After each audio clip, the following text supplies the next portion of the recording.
Morning, Brother Steve, Brother Terry. Good to have you with us. Oh, and Brother Chad, our speaker is here. That's good.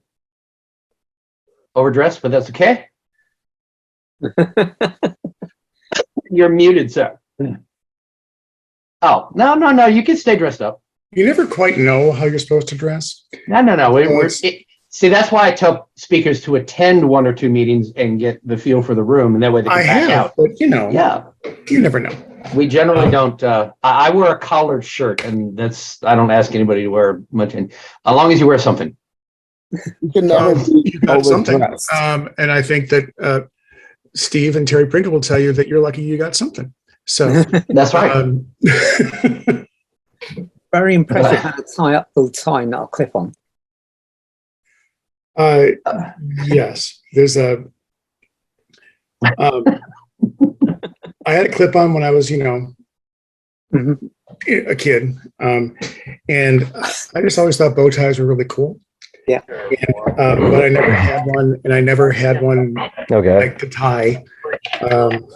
And Tracy Williams, that would be Belpre Lodge. Morning, Terry. If you want to say hello to us.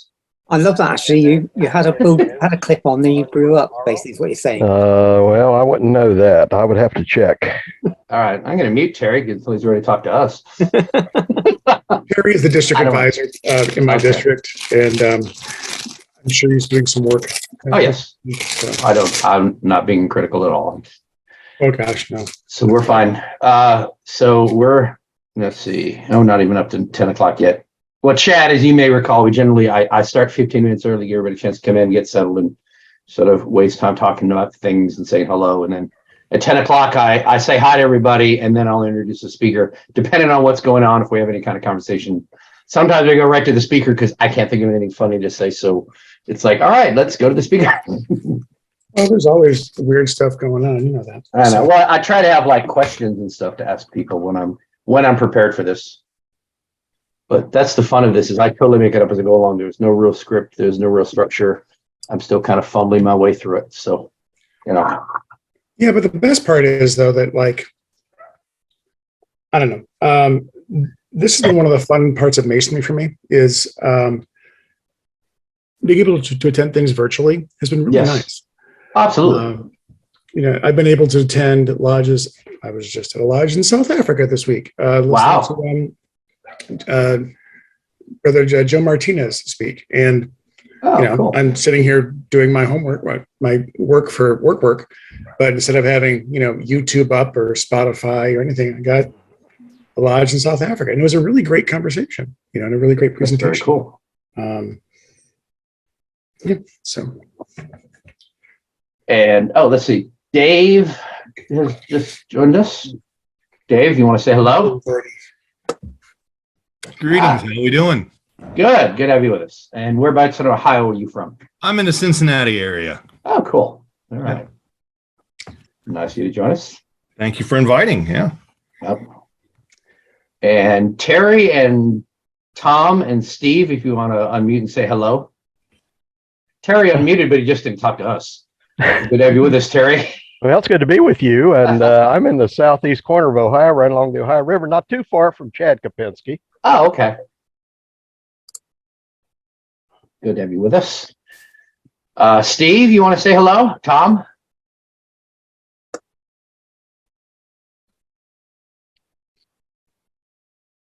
Brian, I'm surprised none of our other regulars are here. Oh, no mic. Okay, well, Steve is with us. Tom, you want to say hello?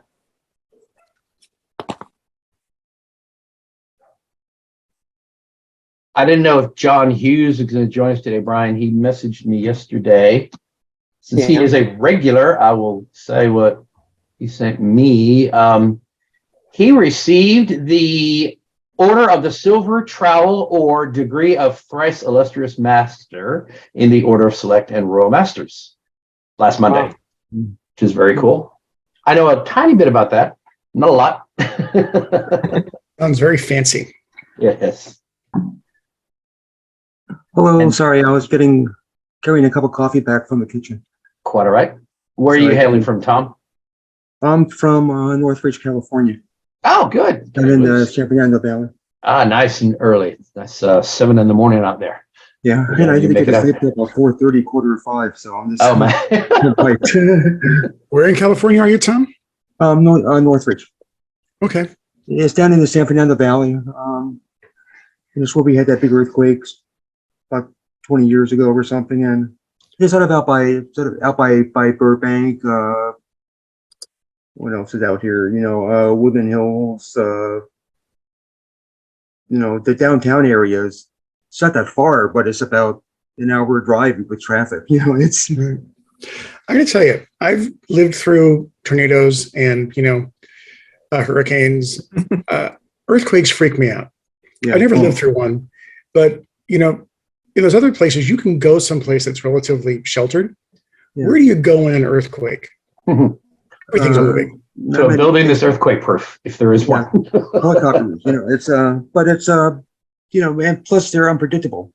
At least with hurricanes or tornadoes, you might have hurricanes, you have warning. Tornadoes, they're in the area. Yeah. Yeah. Yeah, right. Right. You just sort of know that it's tornado season, so they're coming. So Yeah. Hello, Prince. Good to have you join us. Where are you hailing from? Prince is still primping. Where are you from, Prince? Can you hear me? Brother Botang, can you hear me? Oh, there he is. Connecting to what do you audio. know? Okay.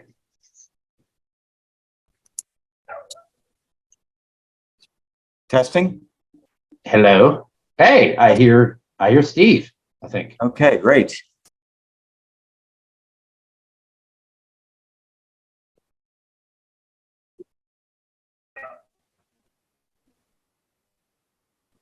Alan. Let me get Alan. I'll say we have some semi-regulars here, and Jonathan, count Jonathan as a semi-regular. Of course, Brian's here all the time, my lovely co-host here. But most of our regular Canadian and British area are not here yet today. You have got someone from, or you did have someone from, Eastern European country, Marion. Oh, Where okay. it's from, but he don't appear on the screen. He seems to have vanished. Oh, okay. And I don't know what's up with Alan. I added him. I figured you would add him. And all right. Alan is in his truck, which is cool. Alan Clark is a truck driver, and he tunes in to us every time. In fact, he's messaged me on a Friday. It's like, what happened to the meeting? Like, well, it's Saturday, but I mean, today's Friday and tomorrow is the meeting. But other than that, you're on time. But he always tunes in while he's driving, so that's kind of cool. We used to do something in Ohio called the Traveling Masonic Education Roadshow, and during COVID, cool. it went virtual.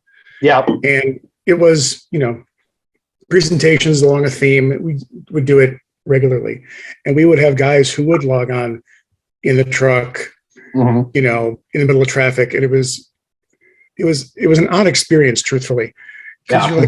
you're like, you're driving, dude. But he's You like, should be driving. You don't be. Yeah, don't be looking at the camera. I mean, you can listen, but don't pay close attention.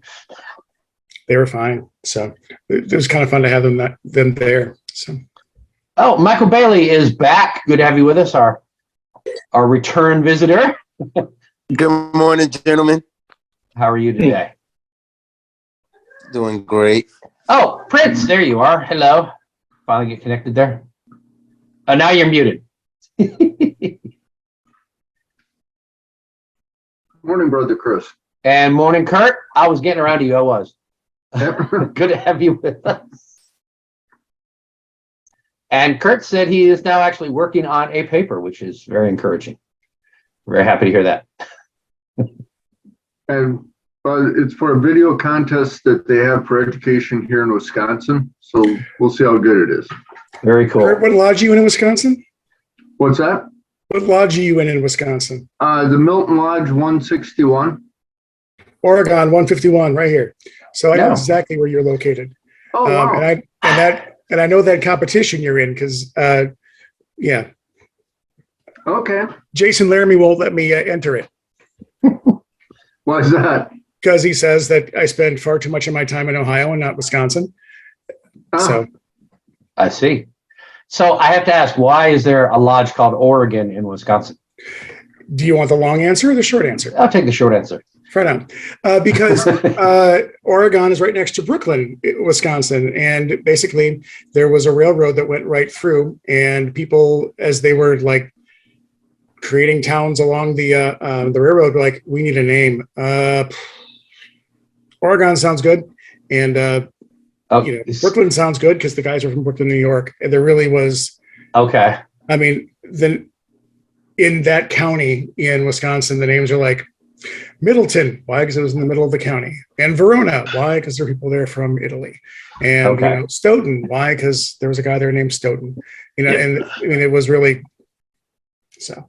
But I will say, I'm always interested in names and where they come. Well, because like I'm from Washington State, so I'm familiar with Oregon State, and I figured it was unique to the area. That's why it's always fun to see something crop up some other I part of lived the in country. Milwaukee for almost 20 years. And it's always strange to me because whenever I say Milwaukee, most people think Wisconsin, unless I'm on the West Coast, in which case they immediately go to Oregon State. I'm like, Right. no, not trees. Think Harley Davidson. And Okay. but Kurt, that's a great competition that they're doing.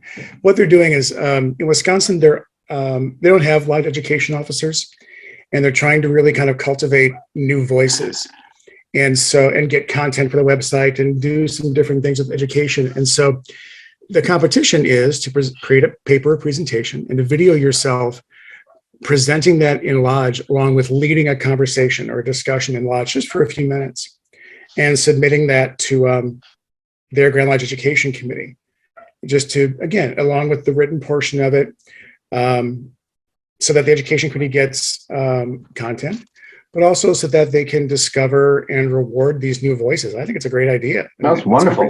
Anything we can do to encourage Masons to write papers and do research. I wanted to say hi to Prince. Good to have you. Welcome. Where are you hailing from? Hi. I'm Prince from Ghana, West Africa. Oh, very good. And I'm glad to be here. What lodge do you belong to? Come again? What lodge do you belong to? Are you a Mason? No, I'm not Mason, but I'll be very, very excited to join the Mason. Oh, okay. I have studied. I started studying something about Mason about 6 years ago, and Okay. I'm about to initiate right now. Okay. I have 2 or 3 months to initiate. It's okay. We do not have a requirement. You do not have to be a Mason to attend, so it's all right. I just ask. I welcome people who, if you're interested in being a Mason, by all means, you're certainly welcome here. So don't feel out of place. So please enjoy. And that's something I'll say as for everybody. We have people who come to the group all the time and say they want to be a Mason. They want to be a Mason. It's like, well, we're kind of like it in the major leagues here already with the research, but. And they ask me questions and I try and be nice and answer because I want to give people a chance. But you don't have to be a Mason to be on our Facebook group or to join our Zoom meetings. And if we can point you in the right direction, we're happy to do that. Well, Prince has been initiated in a couple of months, aren't you? Yeah, that's what he said. Chris, can I speak? Please. Go ahead. Okay. Can I speak? Yes, go ahead. Okay. Thank you. We have been friends about almost 2 years right now, isn't it? And you have been keeping sending me messages about Mason. I'm very excited about that. You said I've been sending you messages? Or who? Yes. Has? Really? Okay, hold on. You said? Okay. Are you, well, maybe you're under a different name on Facebook. Yeah, because first, I'm a journalist. I'm an investigative journalist in Ghana here. And sometimes you have to hide your identity for one or two things. If you want to, can you either tell me or message me your Facebook name so I can just see who I'm talking to? Make sure. My Facebook account name is Ohineba Kokwata. Can I spell Ohineba? And it's a local name. Ohineba means prince. Yes. Okay, Ata Pasor. Yes. Yeah, you messaged me yesterday. You're gonna go. Okay. Yeah. Now, yes, I was just looking. We have a long conversation. Okay, good. Well, good to see you in person then. Sure. Your name threw me. I was like, I don't know anybody named Prince Boateng, but okay. Sorry for that. That's quite all right. Oh, and since I'm checking messages, Brother Graham is not going to join us today, our Australian brother. Yes, good to have you with us then. Well, let's call you Prince because that's what's written there. So I'm just, we've had a lengthy conversation over the years. I have a lot of people that I talk to on Facebook and they send me stuff and I talk to them at length and then I don't see them again. And then they pop up somewhere and I start talking like I just met them. And then it's like, well, what about this? And I'm like, what are you talking about? And I go look at messages like, oh, we've been talking for over a year now. Okay, my bad. I don't know. I got 3,000 friends on Facebook. I don't have you all memorized. I'm sorry. But I go back and reread the message stream and I go, oh, yeah, we were talking about this or something. So I do reacquaint myself.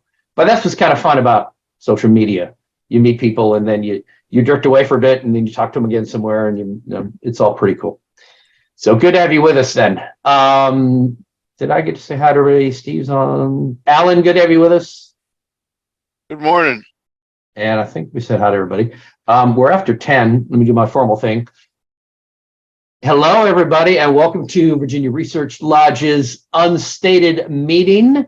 It's December 3rd, 2022. This is hosted by Virginia Research Lodge in Highland Springs, Virginia.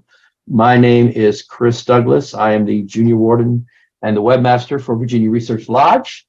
If you look at our chat, you see we have our Facebook group. If you're not already a member, please join. We put our research papers out there.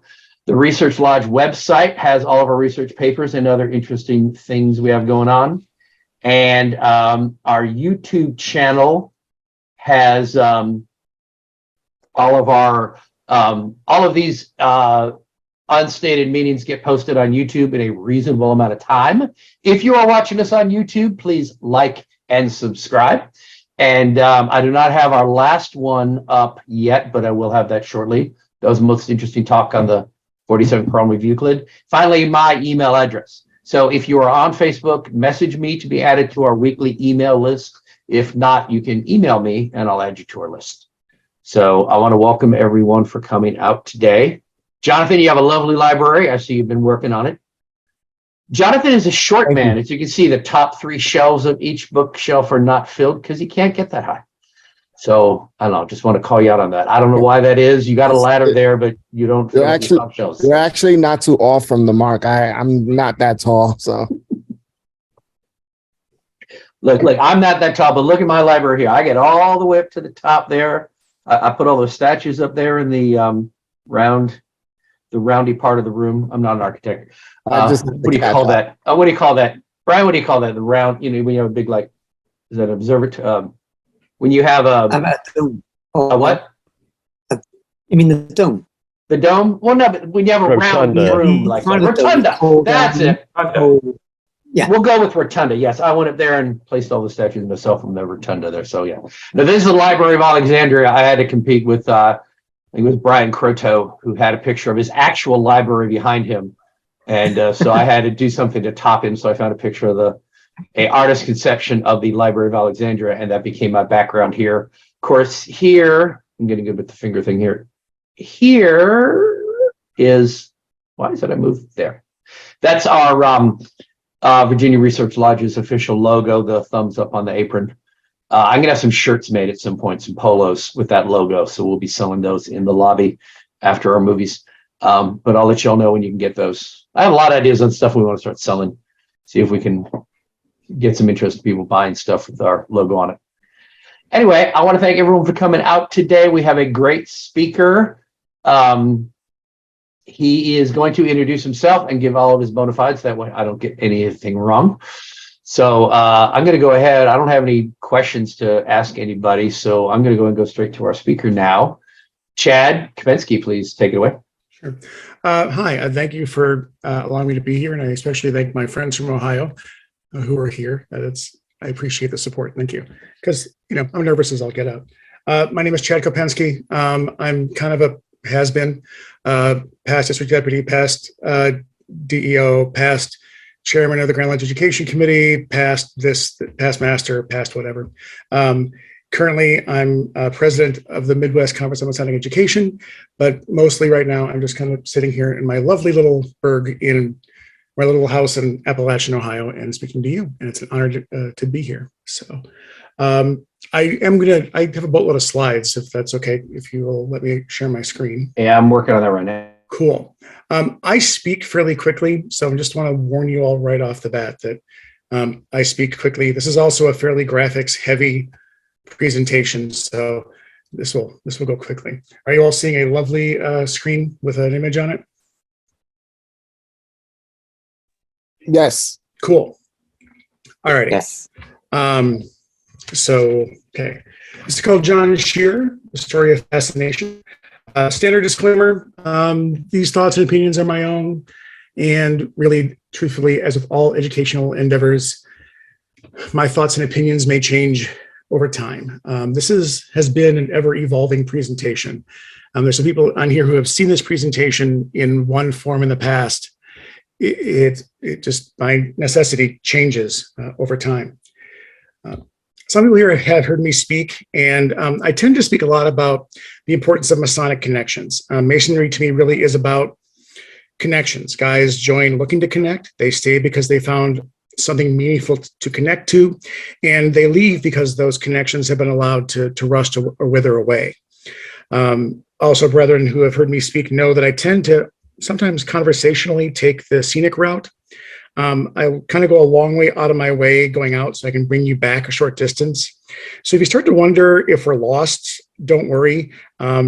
You're just on a shortcut that I know. I'll get you where you need to be. So this presentation is a story about fascination and its power and importance. And fascinate means to draw someone's attention irresistibly.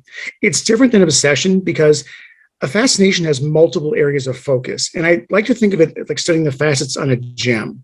You look at a gem from one way and you see certain colors. You turn it another way and you see a different brilliance. Different angles leads to different things. And the more you look, the more you find. And the more you look, the more you want to keep looking. So this is the story of my fascination. My home lodge is this place here, Ainsville 278. My home lodge is Pyramid 25. Sorry, this is Ainsville 278. It's my fun lodge. They're a rural lodge of about 50 people in a town of about 157. They usually get about 20 guys to a meeting, and they do some really good ritual work. I joined them because it's my best friend's lodge, and because I expressly wanted to belong to a lodge where I could sit in the back and throw spitballs. Your home lodge, you feel responsible. This was going to be that lodge where I could just sit back and do nothing. Well, that didn't last long. They knew that I could give the lectures, and so they asked me to give the EA lecture at their next inspection. Hey, and I agreed. Chad, and when I went Chad, yes. Excuse me a sec. Can you tilt your camera down just a hair? Because as you talk, your half your face is dropping off camera. That's better. No one wants to see my face. They want to see that image. Well, we like both. That's perfect. The more you talk, the more this is not the money maker. Nose. So. Okay, that's all right. Look, right on. I'm the producer here. Just trust me. All right, go ahead. That's absolutely fine. I will listen to you. So I agree. And when I went to practice, they went and they grabbed this book from under the secretary's desk. And it's a big book. It's like 3.5 feet long and about 2.5 feet wide. And when you opened it, it had pages that looked like this. They're engraved images. They're trestle boards for each of the 3 degrees. And I'd never seen images like this ever. The colors are vibrant and they're vivid, and the lines are incredibly defined. They're just beautiful. And if you've never given a lecture using a trestle board like this, I highly recommend it. You go at your own pace. It really helps in memorization, and it makes a much more incredibly personal presentation. I love it. Later on in that inspection season, I went to Trimble Lodge, which is like 15 minutes from Amesville, and they had this huge tapestry on their wall. Same symbols, same arrangement, same font. Looked down in the corner, and there's a name, John Sherer. And when I asked the guys in Trimble about the tapestry, they had no idea about it, like how or why it had ever come to lodge. It just always sort of had. And when I went back to Amesville and mentioned the connection, they thought it was interesting. And when I asked about our book, no one had any idea about how or why the lodge had it. They just always had. And then I made the two most dangerous sounds in Masonry. Followed by why. And the title of this book is Sherer's Masonic Book of Ancient Craft Masonry. You can read it there. The most useful link I could find in a Google search was from the William Reese auction site, which listed the book for $6,750 and mentions that the only other known copies of this book are the two in the Library of Congress. And I again uttered the two most dangerous sounds in Masonry, and why. And I called my buddy Chad Simpson at Grand Lodge and told him that Amesville had this book. And I got a very curious, they do? Which made everyone at the lodge nervous because, And studying that EA trestle board, I noticed that the image of King Solomon's temple on it looked a lot like a framed print that hung above the senior warden station. This one. And sure enough, Sherer's Masonic view of Solomon's temple dated 1868. And even in the back of that book, there's a version of that print without colors. And I've seen this print in many Ohio lodges, and always the same thing. Nobody knows how or why it came to their lodge. For Amesville, I did finally track it down. There's a basic lodge history. It says that Brother John Broadwell brought this print for the lodge in 1869 and presented it. For the other lodges, nothing. Again, back to the Google machine, and yielded nothing except this auction site selling a framed print like Amesville's for $4,500. So we have these expensive items in this little rural lodge. Why? Who is this guy, John Sherer? And so now I'm just fascinated. And I start with the Library of Congress because, that's what the auction site mentioned. And this is a lot of published work, but it's difficult to find a catalog or a complete list. And I gleaned that he was an engraver in Cincinnati. His first published work is this chart which diagrams English grammar from 1837. I'm a former English teacher, so that sends me down a rabbit hole for a full weekend. This thing is meant to teach immigrants the rules of the English grammar. It's weirdly useful as it is beautiful. And looking further, I see that Sherer moved to Masonic Odd Fellows and other fraternal work. After about 1880, nothing much is published. What he's known for are these fraternal carpets, like the one in Trimble, or this one in Eastern Star in Franklin, Ohio, or Woodsbury 280 in Woodbury, Kentucky. These were carpets containing the symbols for the 3 degrees that lodges could use. And the story that Sherer put out there was that he traveled all around to multiple lodges and multiple jurisdictions and collected these symbols that were in use. And he copied the symbols, put them into his carpet, making them this incredible resource to standardize and enhance their ritual work. And these are high quality items that could be bought for $20 or about $630 in today's money. And he also sold smaller versions of these carpets that served as a diploma for brethren that could carry with them as proof that they were Masons. Excuse me, Chad. Yeah. The question Steve asked, are these carpets or wall hangings? He called them carpets, even though, they technically are wall hangings. So he never refers to them as wall hangings or tapestries. He calls them carpets, but they weren't really meant to be walked on. Although he did have fellow craft carpets that he always referred to them as carpets. Okay. Again, all of these are available in the Library of Congress, which, is wonderful.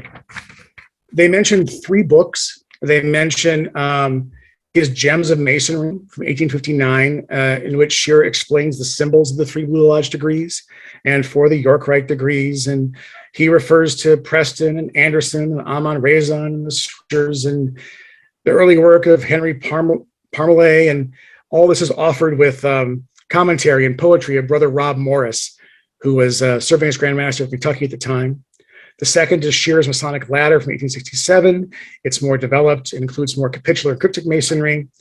And then the last is Sherer's Masonic Monitor from 1867, which is his first 2 books with a web monitor, adds information on chivalric masonry. And reading these books really is fascinating. It's a look at early masonry in America, referencing foundational documents. You start comparing what's kept, what's changed. It's a goldmine of information. And you start wondering, like, why these aren't in everyone's bookshelves, and why isn't John Sherer a household name? His stuff seems to be everywhere, but no one knows who he is. Why?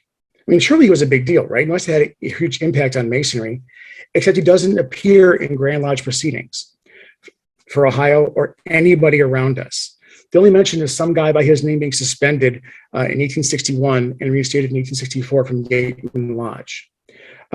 He is mentioned in one proceedings, Kentucky, the years that his buddy Rob Morris was serving as Grand Master. And what's funny is that during Rob Morris's years as Grand Master, he was selling his own version of the Webb Monitor.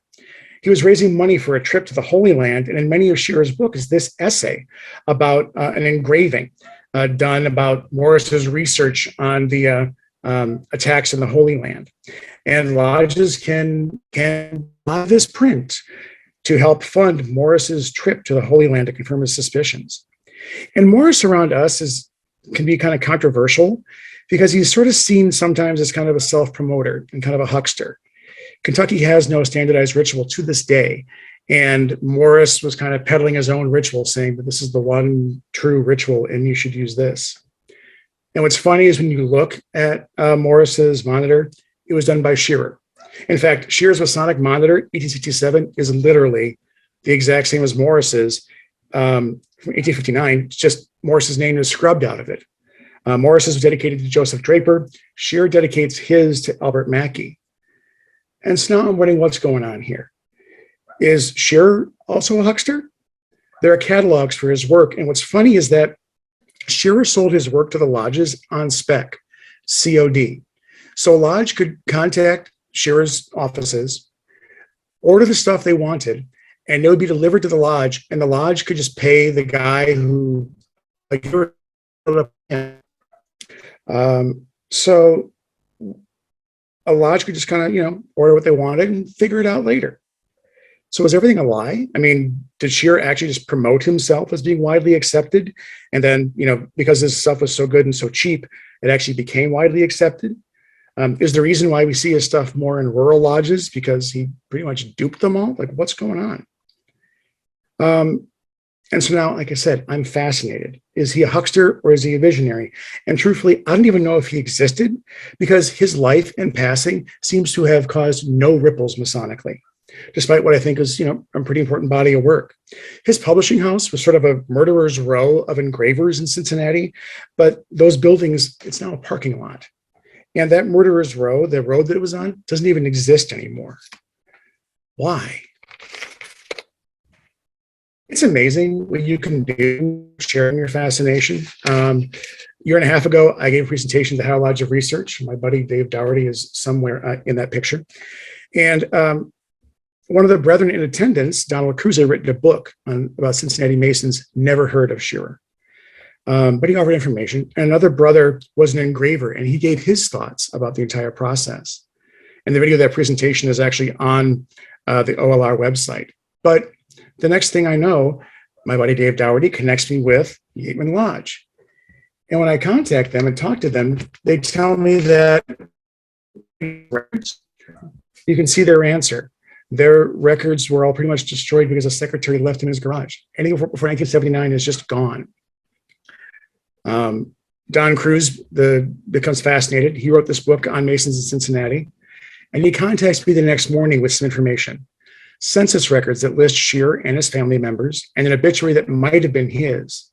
This guy died in 1876, about the same time that Sherer stopped publishing, but the dates don't match up. The ages don't match up. Nothing here kind of matches up at all. I made an offhand comment to most worship brother Doug Kaler, a past Grand Master and a librarian, about my difficulties. And he mentioned that lodges used to report membership differently and that members had these cards that were at Grand Lodge. And if I contacted Grand Lodge, I could get this information. I did. And one email and 2 hours later, I have this Masonic record, except that the dates don't match up. The spelling doesn't match up, but it's the only one in all the records of Ohio that are even close to a John Sherer from Yeatman. And the more I talk about Sherer, the more connections I make. Brethren start sending me these pictures of carpets or books in their lodges. I'm able to look at the minute books and see what they paid and how the lodges got them. Still, no mention of Sherer visiting any of these lodges. 2021, I left our Grand Lodge communications early because I could, and I get a phone call from Kaler.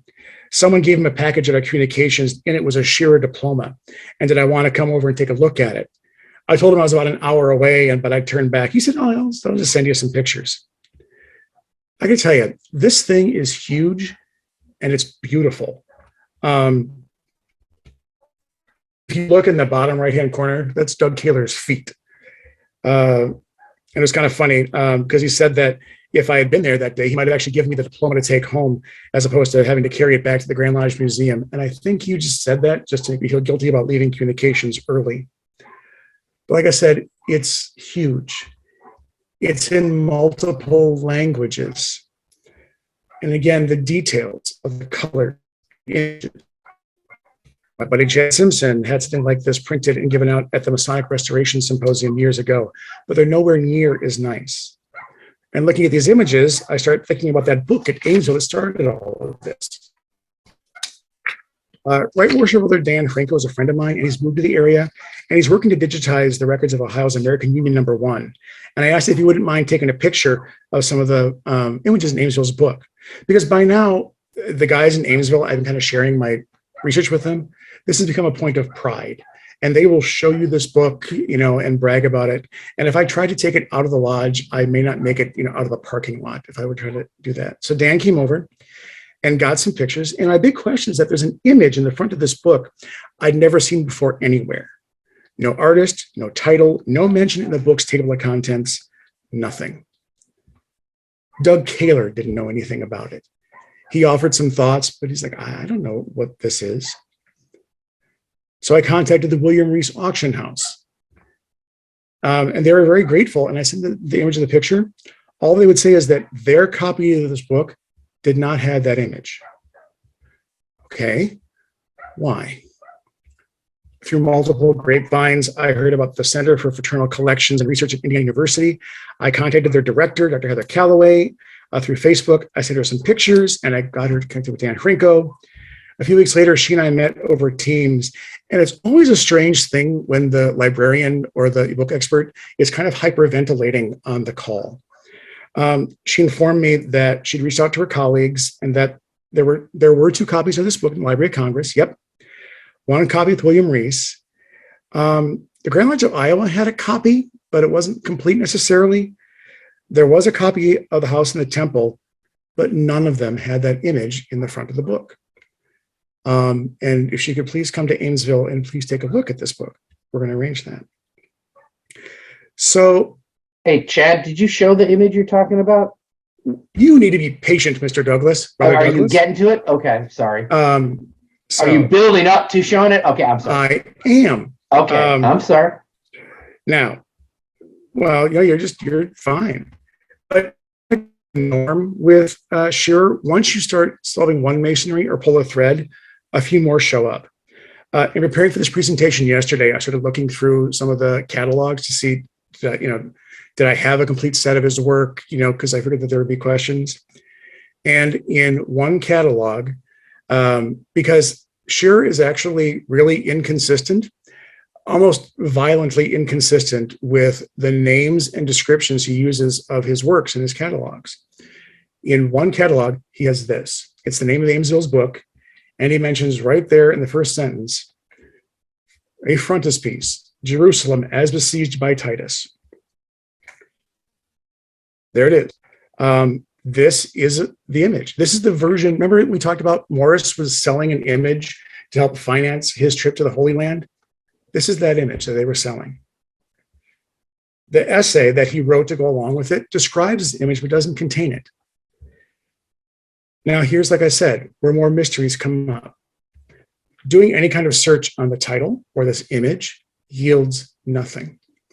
There are many that are like it, but not this. There's nothing like this in the Library of Congress, nothing like this in the Center for Fraternal Research, or multiple library databases.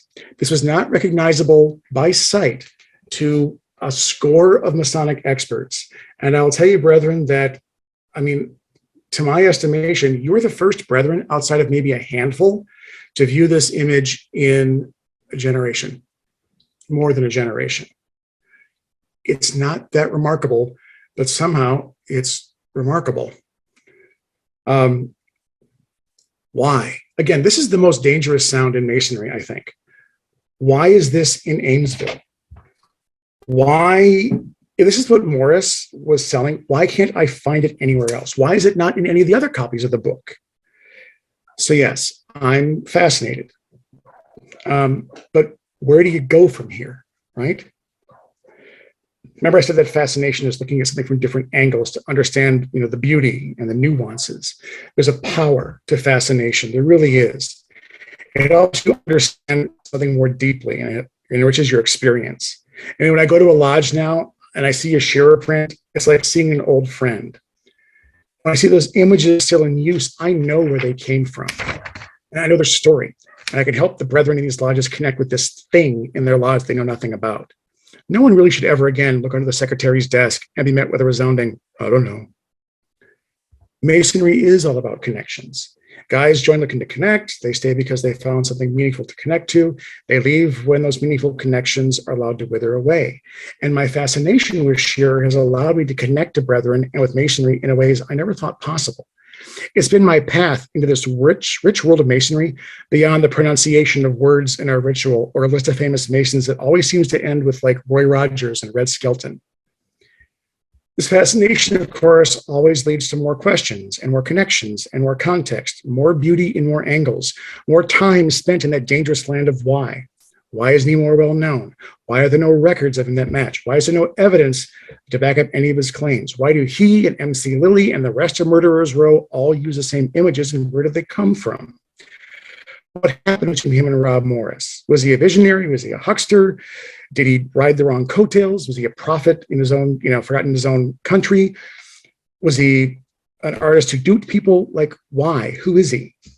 And in speaking to other, Kaler and other artists or other friends, they asked, what would be enough? When will I be satisfied?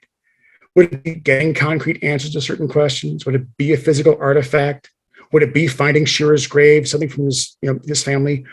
What would it take? And truthfully, why does any of it matter? I mean, we have his work. It's still available. Dave Bacon still sells, copies of this. It's still available and still being used. I mean, what is the point of all this? I told you that Masonry is all about meaningful connections, seeking, forging, and maintaining them. And I also told you that this was a story about fascination, its power and importance. And I hope you recognize that satisfaction is never the point of fascination. And it was certainly not the point of this presentation. It was a story about fascination, about John Sherer. So, thank you, brethren. Thank you, Chad. Can you leave the put your screen back up? I had a couple of questions. If you don't mind. First of all, you mentioned Kentucky and not requiring ritual. I can't speak for other jurisdictions, not having standardized ritual. Virginia has a committee on work and has since the beginning. And so they are very strict on enforcing the ritual. We have district instructors of work. We make sure that the lodges are consistent. We have schools every year. So it's interesting that Kentucky is like, you do what you want. Ohio was really, during the quote unquote ritual wars of the 1800s, where everyone was peddling their own version of ritual. Right. It's Ohio was right in the middle of that. And so much of the development of us as a state, including how we're in districts, the development of our district deputies and DEOs, and even like the selection of our Grand Masters, in many cases comes down to the development of our ritual. And we finally got a standardized ritual. Oh, this is where I would ask David, but David probably will, throw it back to me. Late 1800s is when it was finally standardized, finally written down in early 1900s. So you have like district instructors of work and we used to, and then you don't anymore. No. Interesting. Because brethren can have their own written copy of the work, and in theory, we have district deputies who come, and every lodge is inspected in one of the degrees each year, and that rotates. And so they are inspected in both in their books and in the performance of the work. And so there is this ongoing, in theory, construction and correction in the work. But here's where also Ohio is both wonderful and problematic. And I will use Wisconsin as an example because I have sitting right in front of me where you can't see it, an Ohio ritual next to a Wisconsin ritual. Wisconsin, like many other jurisdictions, is of the mindset that where the ritual is silent, then they need to put something in there. And so Wisconsin has very specifically how you hold your stabs and where you hold them and what angle and how to do your turns and where guys should be. I mean, they have this great description of a position that you're supposed to be in as senior deacon when you're at the altar, to put the staff between your neck and the floor so you can open up the book and open up the great lights. And it describes it perfectly. Ohio's different. Ohio's mindset has kind of been where the ritual is silent, then the brethren can kind of interpret to create a lodge experience that is reflective of their values and of their experience. And in Virginia, lodges spend money on staff stands, like flag stands, so you have something to put see. in. And I think the same thing. Can you? I'm sorry. Can you bring up the first, the Solomon's Temple? And there was a black and white version and then a color version. From the back of the book? Absolutely. Yeah. Because I wanted to say, I think Jonathan mentioned Monitor Lodge. I don't know if that was the exact image he was talking about. Yeah. Show the color one before that. Now, here's the funny thing. In Amesville, this hangs with the senior warden station. Right. When you stand that out, one, you can't see the colors. When Dan brought it down, just because of the angle that you're at, when Dan brought it down and set it on the floor, he and I both looked at it and just our jaws dropped. Like, that's what that looks like. In Norfolk at Granby Street Temple, which is one of the biggest temples in Virginia. At one time, we had 12 lodges that met there, 2 Royal Large chapters, a Commandery, Scottish Rite. We're slowly, lodges are closing or moving out of there, but it's still a beautiful building.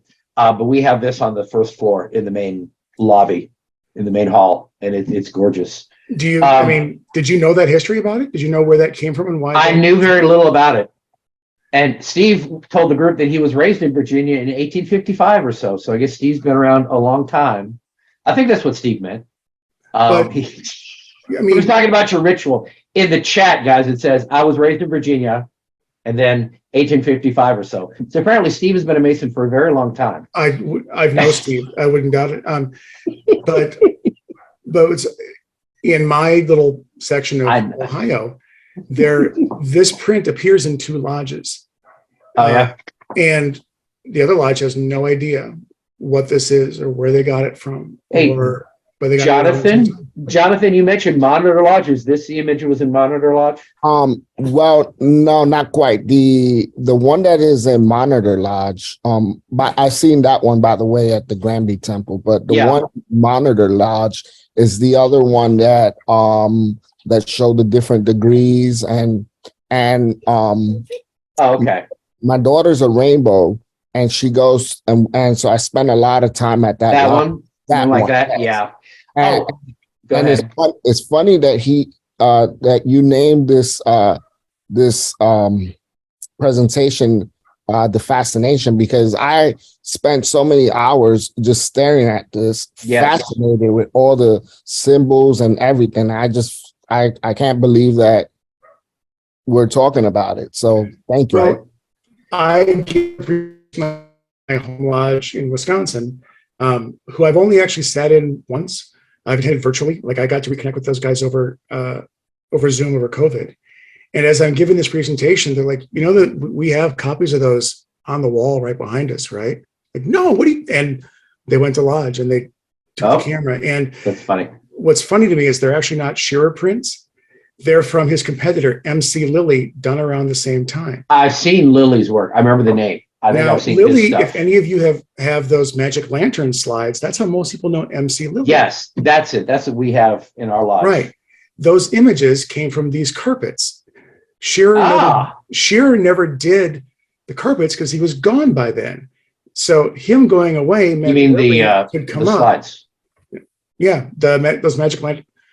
Now, for a lot of those lodges around me, I'm taking those magic lantern slides and I'm putting them into PowerPoint presentations so they can be reused. Yeah, that's so what it's we've fun done. to study those images because they come from the carpets of this time. The other thing I wanted you to go, can you show me, there was a print you showed early on that was the Fellowcraft. It was basically like a cutaway of 2 stories and had the Fellowcraft and had the steps on the first floor.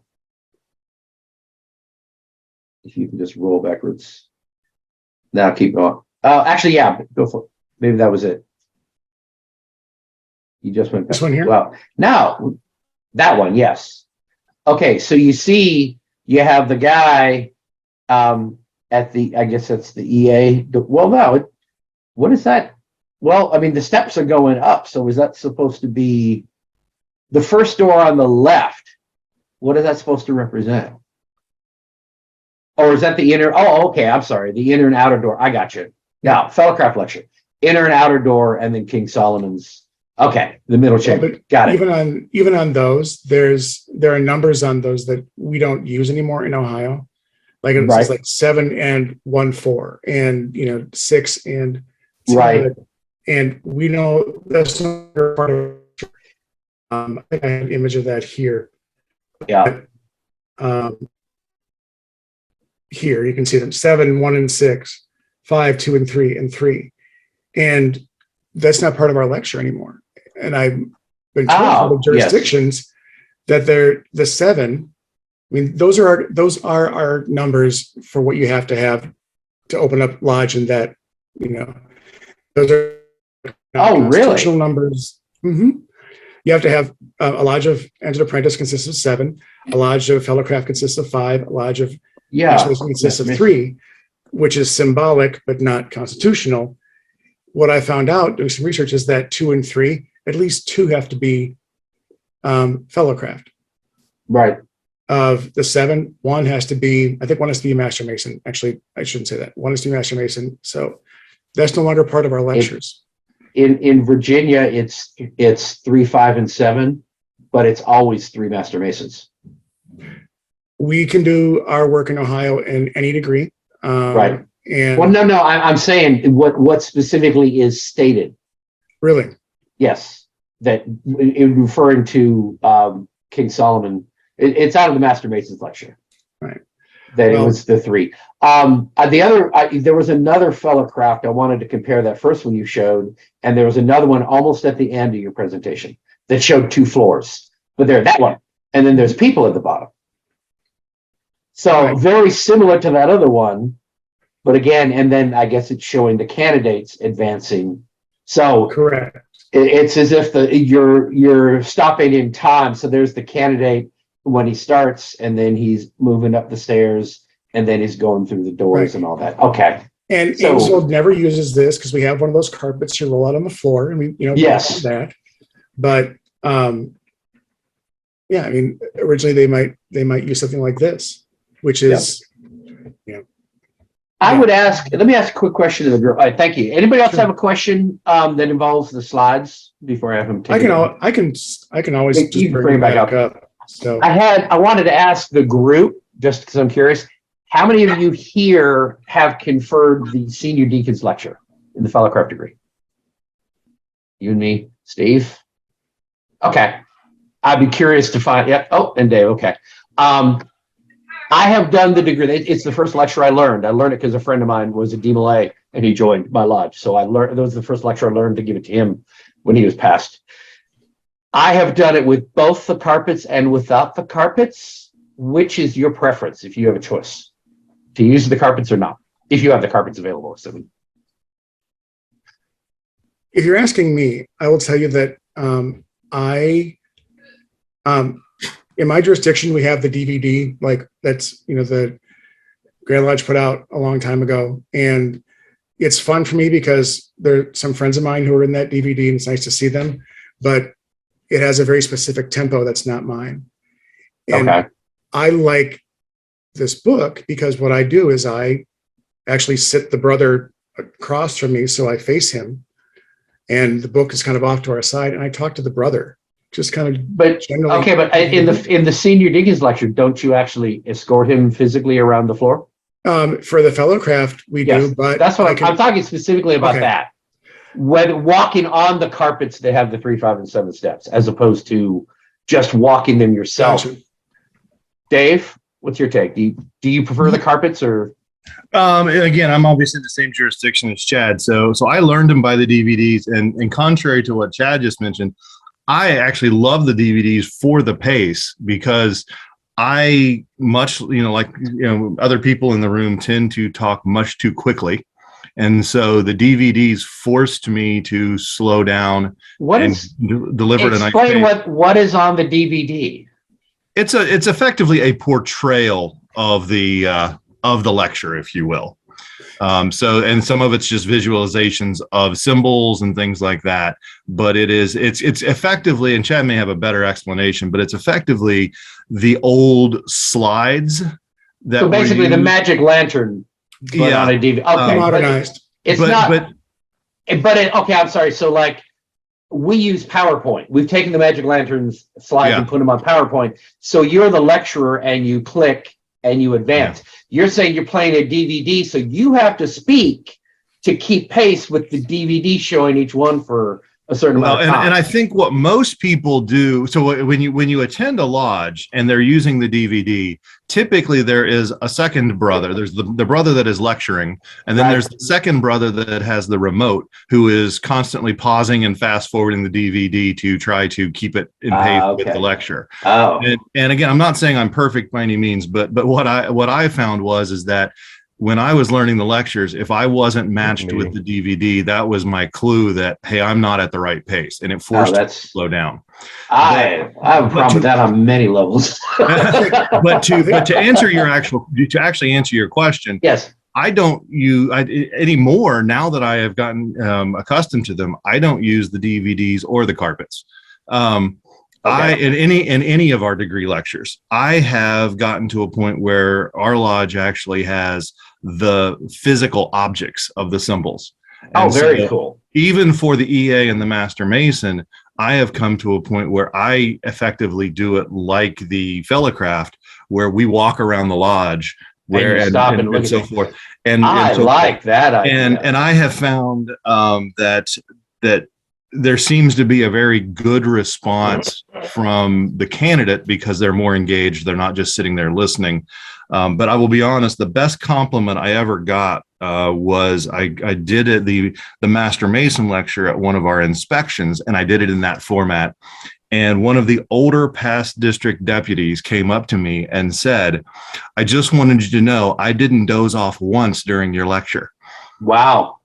That is a compliment. So to me, that was the greatest compliment I could get. Absolutely. I want to offer one comment to that. I want to make sure that Steve hold on, Chad. Terry and Steve had their hands up. Terry and Steve, yep. Let's address them first, please. Terry, you had your hand up.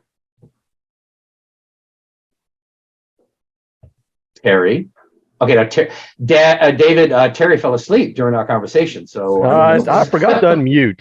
Hey, go ahead, Terry. we have a unique situation in Marietta where we have American Union #1, and they have a balcony in their temple, and they actually have the 3, 5, and 7 steps that lead up to the balcony, and that's the way that the lecture is presented. I'm literally walking up somewhere on this steps. computer. That's cool. And who's Steve? Steve had a comment, or if Steve wants to unmute. Okay, had to unmute. Yes. Yeah, we have the same thing in the Canton Masonic Temple, only it's a spiral staircase back behind the candidates' rooms, and nobody sees it. So, but it does have 15 steps in it. I learned the lectures under the old slides, and the first thing they told us was, don't look at the slides because you'll get confused. And I found that was true for me. So I did present the lectures using the slides, but the candidate was seated in front of me. I'm standing facing the west, and the slides are in the east on a screen behind me. Now the DVD, as the other brother mentioned, is essentially the slides, but it's more modernized. They'll have a recent photograph of a top hat and those kinds of things to kind of show the symbols. But I also found that the DPT was seriously too slow.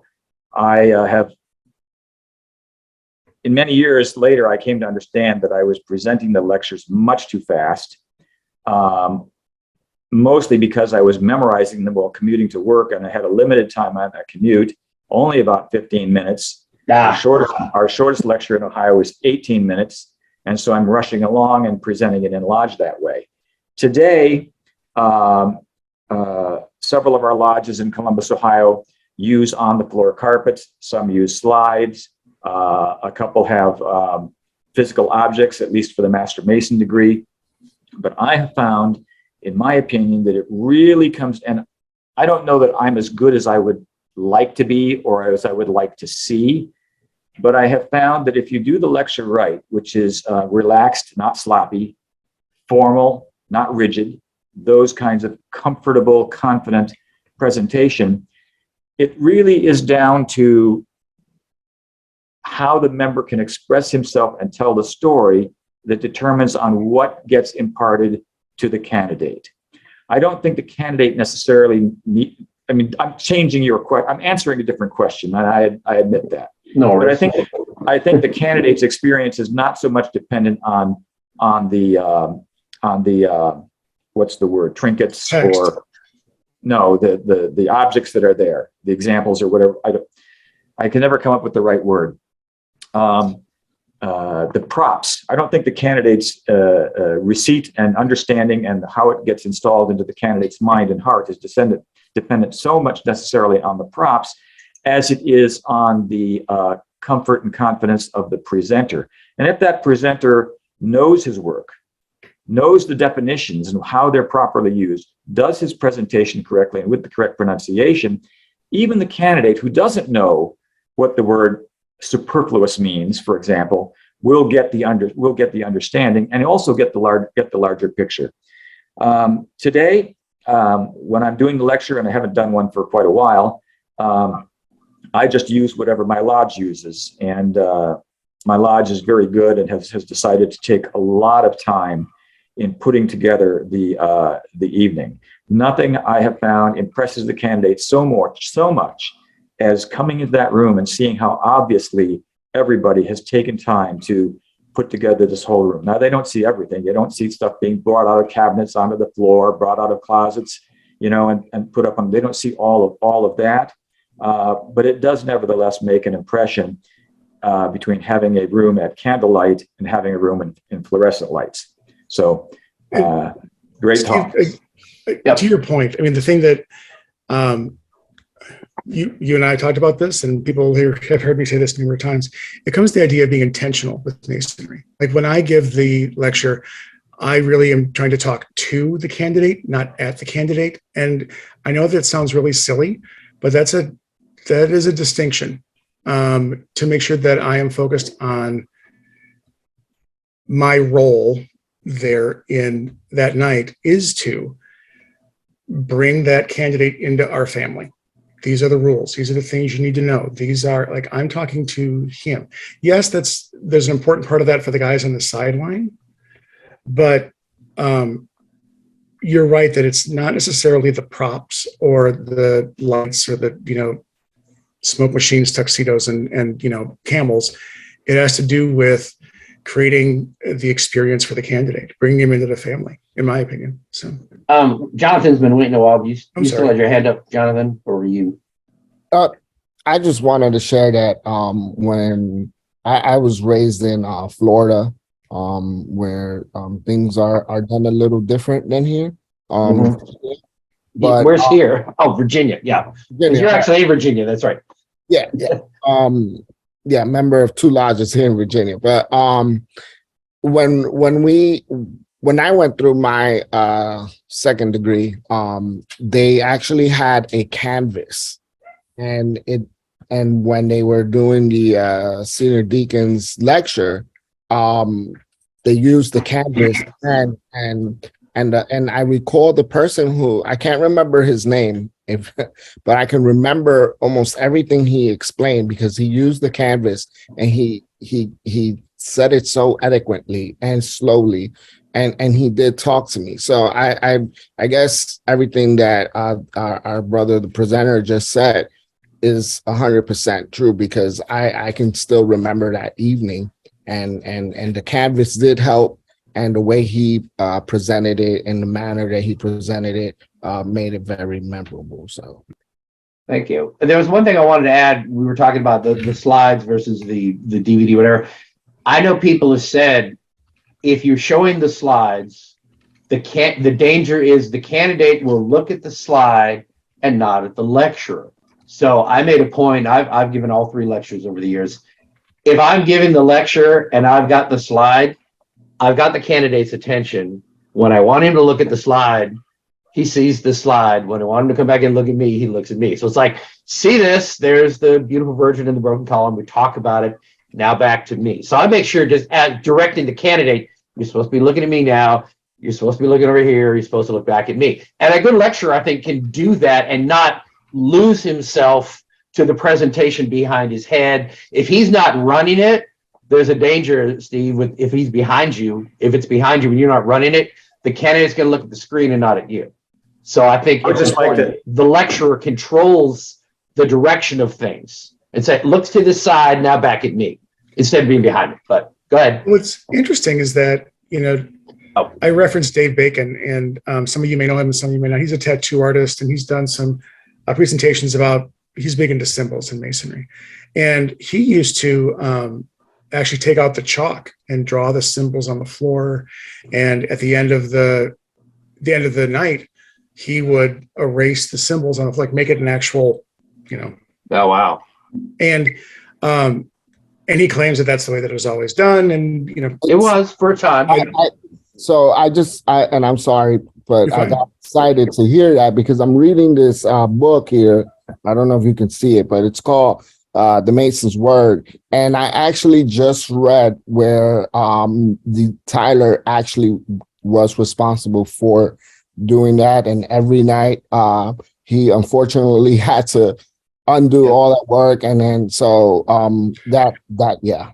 Well, and somewhere, and both Steve and Dave are past masters of the Ohio Lodge of Research, somewhere in the OLR, somewhere in there is supposedly a presentation by Dave about the symbols. I haven't found it yet, but it supposedly exists in there.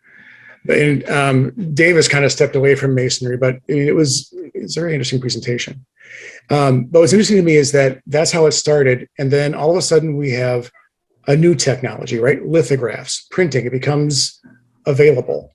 And now we have the books, and we have the carpets. And then what do we have next? We have candles, and we have painted glass. I mean, it just seems like it's just a tool that kind of gets, evolves over time. The next tool probably is going to end up being, I don't know, holograms you project from your wrist, but I don't know that necessarily, does that really change? Does the medium really change the message? No, I don't think it does. I don't think it does change the message. It can detract from the message, but I think you're exactly right. It's all about intent. And on that, well, there is something to the ritual also. I mean, I joined Masonry in Ohio, but I was raised as a courtesy candidate in the Granby Street Temple. And the past master was standing on the podium, and I was sitting in a chair, and that seemed a bit kind of strange. But as a result of that experience, I do have to let everybody know that the Master Mason degree under the Virginia ritual is actually the best one. That's right.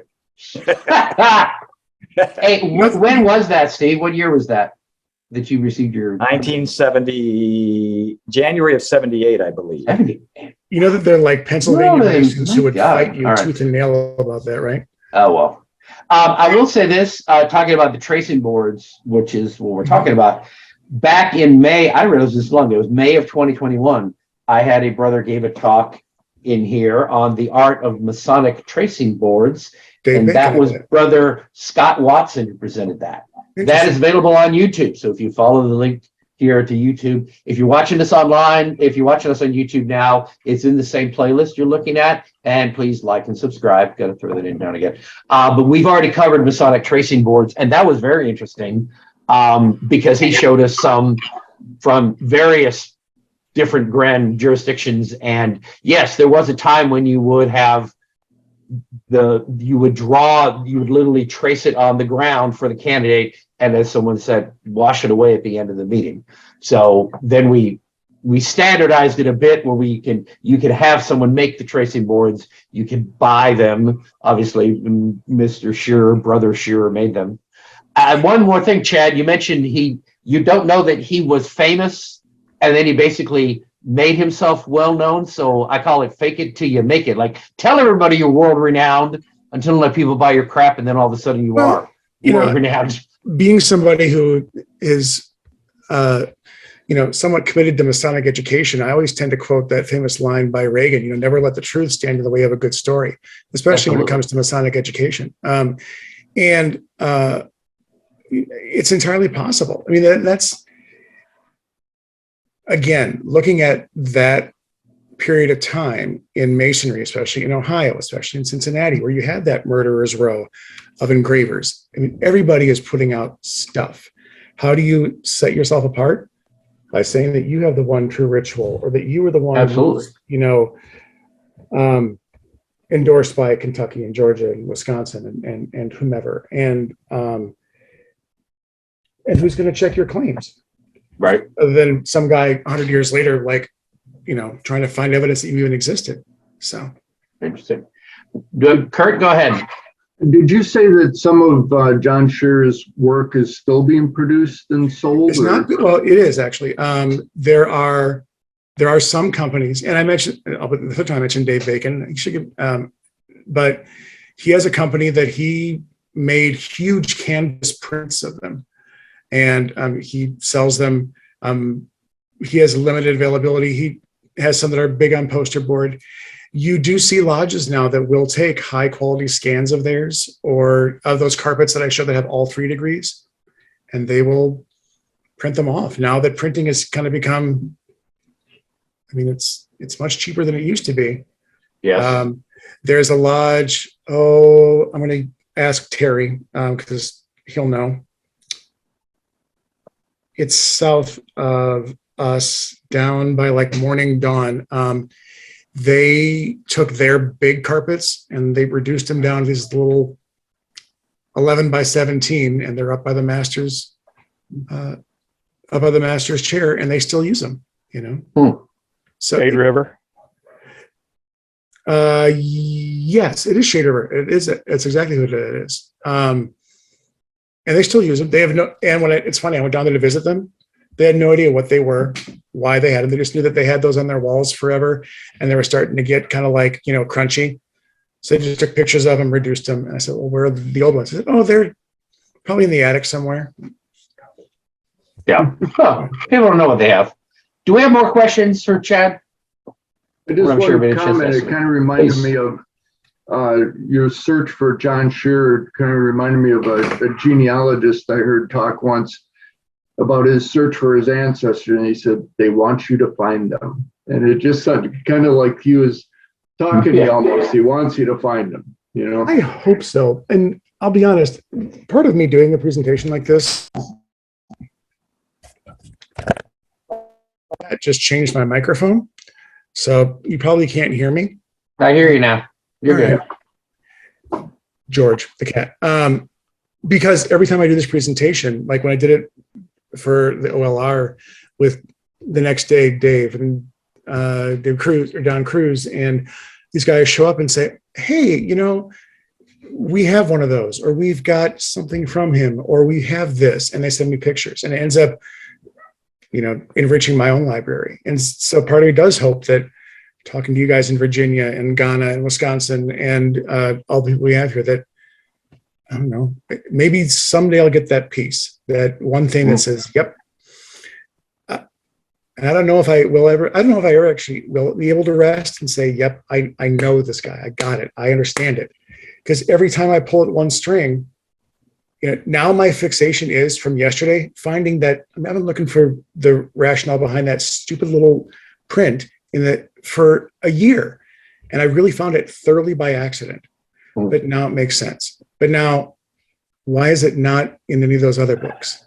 Right. It's interesting, Chad, to point out that most of the time when we have a presentation, most people who write a research paper, it's I've set out to answer this question. I answered it, and they explain it, and they tell a nice little story in 15, 20 minutes, and they have a conclusion. They set out to say, I'm going to tell you how this came about, and then they tell you with detail, and you say, okay, a nice conclusion. You're saying, I set out on this mission, you talk about how you're going out to find these answers, and you still got all these unanswered questions, and it's sort of an open-ended. It's not like you're giving us a nice, neat bow wrapped around the whole thing, say, here's Sherer's story. We're kind of left hanging there. What's the answer? Is there going to be a part 2, Chad? Come on.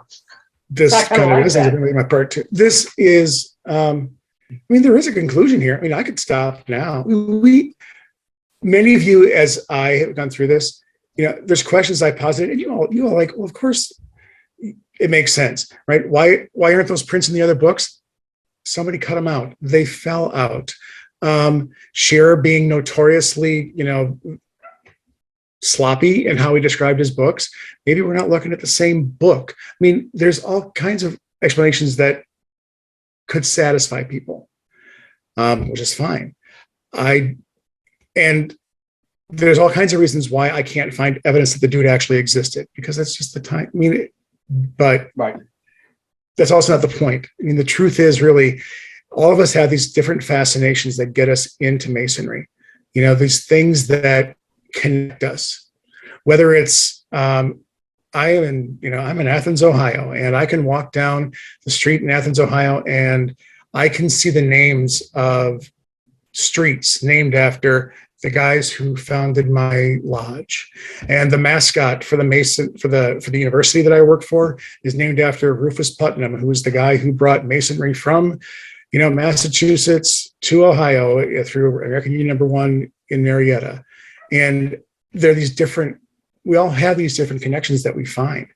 And the thing is, once you find them, man, you start finding more, and you start seeing them, and they give that definition to Masonry for you, and they kind of define your and enrich your world. I mean, so yes, I can give this a nice, neat bow. I found kind of my path into Masonry. I'm not done yet. I don't think any of us are done yet. I'm not saying you had to. I'm saying I kind of like the fact in this unstated meeting environment, you don't have to have a nice, neat bow and still give a good presentation. And we're all kind of like, oh, wow, maybe there'll be you'll do a follow-up at some point. Come back and tell the rest of the story. That would be cool. If I ever find the rest of the story. All right. You know, I'm trying to. That's your homework assignment. Well, I'm trying to get. I haven't talked to Heather Calloway over at in Indiana, and I'm trying to get her to. I'm trying to get her to come out to the Midwest Conference, it's in Canton in April, and I will show that from. David's kind of laughing at me under his breath that I am showing this thing yet again, but.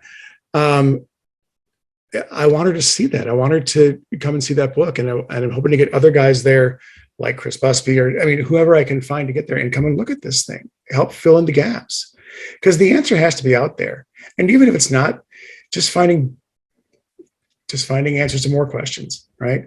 Why are MC Lilly and, Sherer's carpets so similar? Why are they using the same images? Where do they come? Yeah. So Brian, you had a question? You had your hand up? Yeah. Was William Sherer and John Sherer in any way related? William Sherer was the gentleman. Was he the explorer in the UK? No, he was Royal Arch in America. Okay. I don't have that information. I don't know. It's entirely possible. I'd have to take a look because there's a whole passel of Sherers that come to that part of Ohio. Yeah. That time, and I don't know, but it's entirely possible. Sherer did do a fair amount of work. He created carpets for the York-Rite degrees, but I just don't know.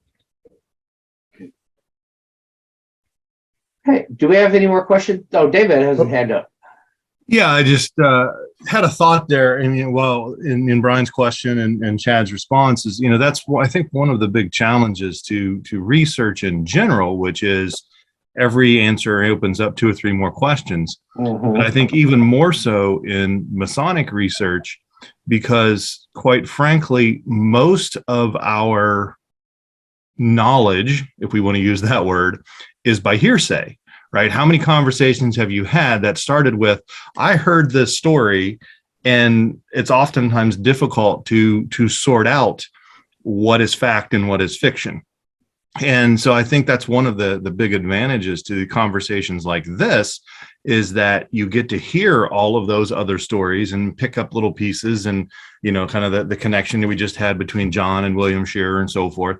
But I think to Chad's point, one of the biggest challenges for me, at least, in doing this type of research is not only making those connections, but then the hard work comes out and figuring out where the fact is and where the fiction is.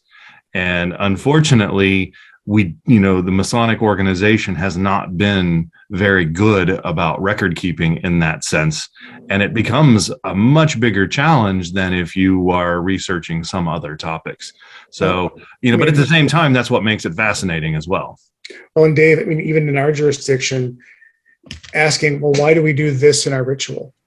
You get 19 different answers from a lodge, and some of it's like a retronym. Some district deputy did that for 30 years in that district, and that's why they do that way. It's not the way they do it anywhere else. Mm-hmm. So there was a sign. Now, Granby Street is a huge building. I mentioned it. So picture the ground floor. On the west side, there was an auditorium, huge auditorium, a raised stage, Scottish Rite on one end of it, Eastern Star on the other. Then a big hallway in the middle, doors at either side, huge cafeteria and a couple of smaller rooms on either side of that. Second floor, lodge rooms all along the east side. On the west side, the auditorium is 2 stories, commandery and Royal Arch on either end of the second floor. There was a wooden sign, very professionally made, that sat out in the middle of the first floor. Only Master Masons allowed on the second floor during meetings. And I met with the youth groups. We had Jobies who met on Sunday afternoons, but we didn't have anybody who met during the evenings. But something came up, and someone finally asked, hey, what's the deal behind this sign that says no one but Master Masons allowed upstairs when lodge meetings are going on? And we went to the temple committee. Every lodge is a member of the temple committee, which collectively runs the building. Everyone's an owner of the building. And the temple committee kind of runs it, pays the intendant to run the building, pays the bills and all that. The temple committee could not find any record of who approved putting that sign out there. But it had been out there for at least 10 years. And when enough people asked about it, apparently some brother took it on himself to make that sign and put it out there. And no one approved it. And they just took the sign away. Because no one said you could do this, but some brother did it, and everybody respected it because it's a very nice professionally made sign. I was like, good grief. In my district, during the third degree, the temple gets searched. Yep. And in my district, we do it a really specific way, and the brethren go to certain areas and they say certain things and they do certain things at certain times. It's not in the ritual. Right. And in fact, if you go 10 miles away from a lodge in another district, they don't do it that way.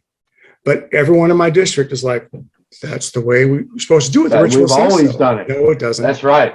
And it turns out that it was a guy named I think it was a guy named Roger Van Dyke. Basically, that's the way he wanted to see it done. And he just scared the bejesus out of everybody. So that's everybody in my district does along it with him. and will. So Jonathan posted that your paper is like a national treasure, but real life. And yes, and unlike the movies, it actually has to do with Masonry. My biggest beef with what's the clown's name? Da Vinci Code. The guy who wrote Da Vinci Code. Dan Brown. Nothing to do with Masonry whatsoever.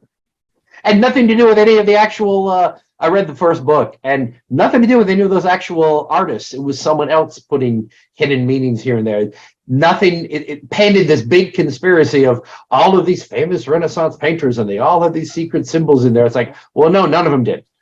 So the whole premise of the book was like, yeah. good. I'm tired. I get tired of people who Masonry, secret conspiracy. I was like, but you read the actual fiction book, and Masonry has nothing to do with it whatsoever. I don't know. We're just a convenient backdrop. Anyway, I like to see a Mason do an actual book about real Masonic events or something as like a mystery story based on, something actually Masonic. I think that would be more plausible. I actually wrote a game years ago for a lodge in Illinois that was something like that. We did it. I did it. It was like a escape room type of thing to do during a table lodge where. Oh, cool. We brought in certain codes, and the codes led to different questions, which led to different areas. And if you solved the puzzle during dinner, you got you got a treasure. So cool. But same kind of thing. Like we used real life events, real life symbols. It was kind of fun. So nifty. All right. Do we have more questions for Brother Chad? Anybody? I've just come across a book called The Masonic Ladder by John Sherer. Masonic Ladder, another one of his books. I mentioned it a little bit in my presentation. About the same time. It's the same kind of format. What he did was he took the symbols of the degree, kind of married it with a little bit of the ritual from Preston Webb, a little bit of kind of the explanation and the history of those symbols, what they are, why they're there, at least from that perspective. But that was a later edition in which he actually incorporated more of what we would consider York Rite Masonry. Right. What is really interesting about it, from my perspective, is that it is that very early perspective at the beginning and development of what we consider our York Rite, and right smack dab in the middle of our quote unquote ritual wars in the mid 1800s in America. And a lot of those interpretations or connections may not necessarily hold up today, but it's interesting to go back there and look at, we might think it's more of a primary source. So, but it's also one of those books that truthfully, I think anybody and this is my bias, I think anybody who is research minded or historically minded, go and find a copy. You can get them Google Books, Library of Congress, Project Gutenberg doesn't, but they're available digitally. Page does. Pardon? My Facebook page does. No, yours does. You can email me. But it's just such a neat resource. And so they're great books to look at. So I see Brother Jack Caffrey has joined us a little late, but good to have you with us, Jack.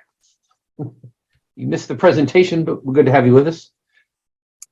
Hey there. Thank you. I'm slow today. It'll be on YouTube, so don't worry. It'll be out there on YouTube. I'll go back and do that one. All righty. I'm glad you're taping it. And if you're watching this on YouTube, once again, please like and subscribe. I do not have a presentation scheduled for December 17th.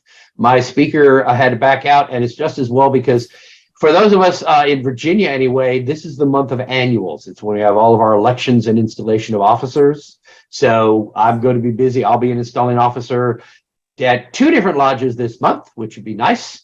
And I'm starting to get popular. So people are calling to ask me and do installing officer at other lodges. And next week, if you are in Virginia or close enough, please come to visit us at Virginia Research Lodge in person in Highland Springs.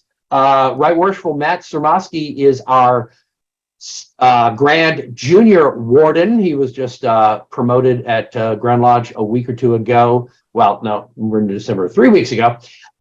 He is a fellow DMLA, and he was State Master Counselor, and he's on track to be Grand Master. There are not that many State Master Counselors who go on to be Grand Master, so it's kind of neat to know one in the growing. Matt, I've known him since the 80s. He will be speaking on the Silver Bullet and Masonry, talking about Masonic retention and keeping brothers active. So he'll be there in person. If you have a chance, come join us. Chad, you had a comment? Go ahead. No, that's sort of. Are you going to go down another rabbit hole? Yeah. I jump up and down and yell and scream about. Right. I have a whole presentation that we did on the 5 guideposts for membership development. Oh, okay. We distilled all these different thoughts down to pretty much like 5 guideposts that if a lodge thinks about these things will, help with That's retention, recruitment, the whole nine yards. It's a very, very common topic here. So anyway, that's on the 10th. My lodge, Ocean View, our installation is on the 9th, just to share that with everybody. And then I'll be also installing officer for Pocosin Lodge on the 17th. So I'm also going to another lodge that morning. So we will not be having a presentation on the 17th.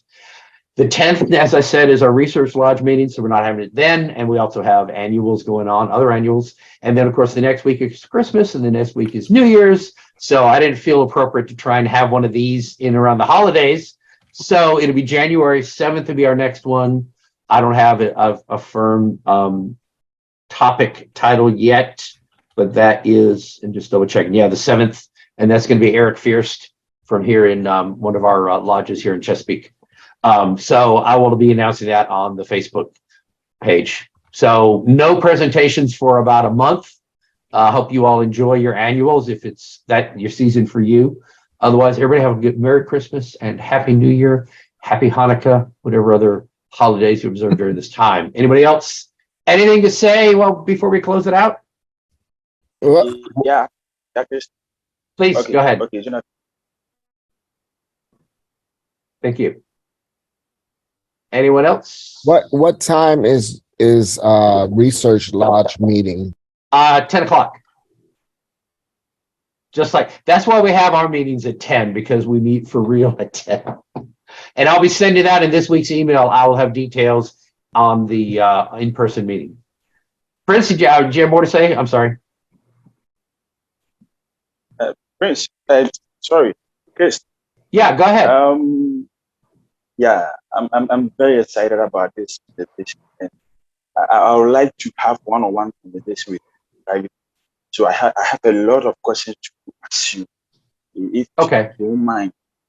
Well, yeah, we'll set up another time. I'm really going to be tired the rest of the day. After the meeting. Okay, we'll set up a time. Okay. Just so before we go, I just find a little bit about Shearer's carpets, and the best place to hang them apparently is to the left of the treasurer. Ah, is that in a book somewhere? And to the right of the treasurer, yes, to a book I've just got hold of, and it's actually called John Sherer in this book as well. Which book is this? It's called hang on, The Worshipful Master. That is a guide, yeah, the guidebook for the Worshipful Master. There's a second one out there for secretaries that also as well. Yep. Those are really fascinating books as well. You're going to go down a rabbit hole, Brian. Let me tell you right now. Call me or contact me, because that's your weekend is now set, just so you know. I'm retired. I can do rabbit holes. Those books, by the way, will be on our Facebook page in the next hour or so, if anyone's interested. I'll even stick them on the Chris's site as well. Absolutely. So you're going to show me up, because you promise stuff and you deliver right away. Of course, posting a link takes absolutely no effort. Believe me, it's about an hour or so worth of work to clean up a Zoom meeting and put it out there. I don't mind doing it, but I'll be upfront. It takes me at least an hour or more, and I try to edit out some of the nonsense and make it a little shorter for everybody. But I do make an effort to get our Zooms out there, within a week or so of the presentation, so they're out there on. I think the longest I had like 3 I had to do, and I was like 3 meetings behind, and I knocked them out all at once, like boom, boom, boom, here you go. So I promise I do get them all out on YouTube at a reasonable amount of time, but I am a one-man shop here.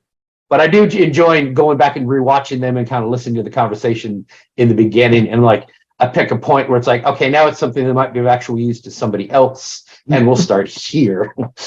I generally don't start from the beginning, because there's a lot of like introductory stuff like, hey, how's it going? All right, hook up your mic. Yeah, not everybody online wants to watch all that.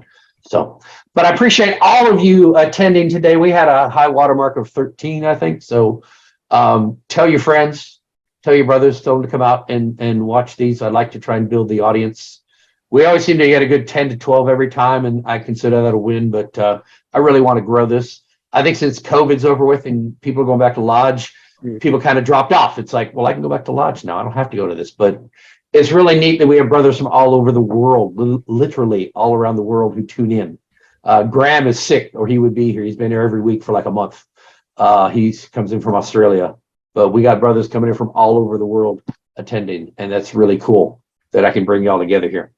So thanks again, Chad. Great presentation. Looking forward.